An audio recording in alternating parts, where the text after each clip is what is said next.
This man committed a horrific family crime, but the punishment he received shocked the world. I've killed him! I'm trying to understand. What do you think these are for? I want you to settle down a bit, Chris. What do you think these are on me for? Look at this. Look at where he grabbed me up here. Yeah. I'm sick of being treated like Christopher Gibson became known in Australia for a horrific reason.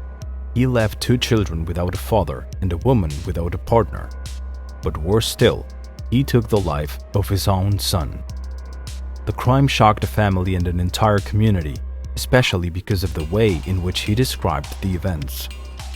bang, he's dead, charge him with murder, go for it. If that's what you want. Sean's departure struck a chord with everyone but his father. His coldness about what happened to his son is shocking, something his former wife can't understand, since she'd lost her firstborn son in the worst way. It was everything to me. Absolutely everything. He was what kept me going. Always. However, what seemed to be a closed case that would result in Chris going to jail experienced a turn of events that changed everything that was going on and would open an even deeper wound. How do I tell my children when they're older that your grandfather stabbed your father to death and then walked free? How do I explain that? 2 years after the macabre crime, the jury that was in charge of reviewing Christopher Gibson's case decided to let him go free on the grounds that the death was in self-defense.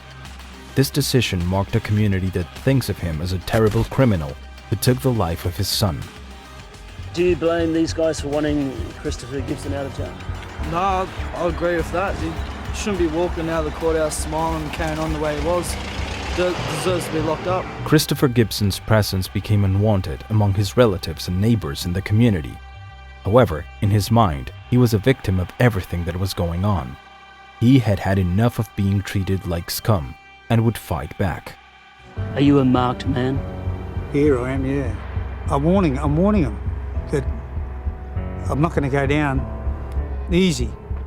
Not if they want to torture me. Is that the same sort of warning you gave Sean? Yeah, I said I'm not going to go down and stand and die. The brutal crime has shaken a family with 2 young children to its core. Not only will little ones not be able to grow up with their father by their side, they'll also have to live with the knowledge of what their grandfather did.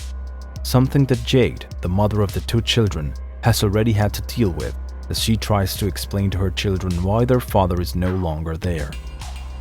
I have conversations with my three-year-old son about going to heaven. And he tells me that he just wants to go to heaven. Aquí hay una situación de pérdida y de duelo. Aquí se pierden a 2 personas.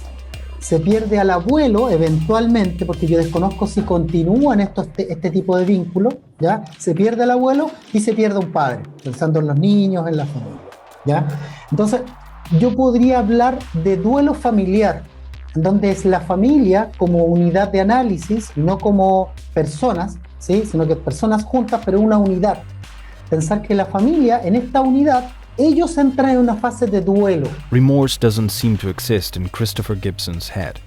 He's a man who, without much hesitation, decided to end his son's life, completely destroying a family, just to then walk free and with a sense that justice had been done. Do you have a message for the jury? Yeah, I can thank them very much for picking the right thing out and that they did a good job with it. And thank you very much. So thank them for what they've done.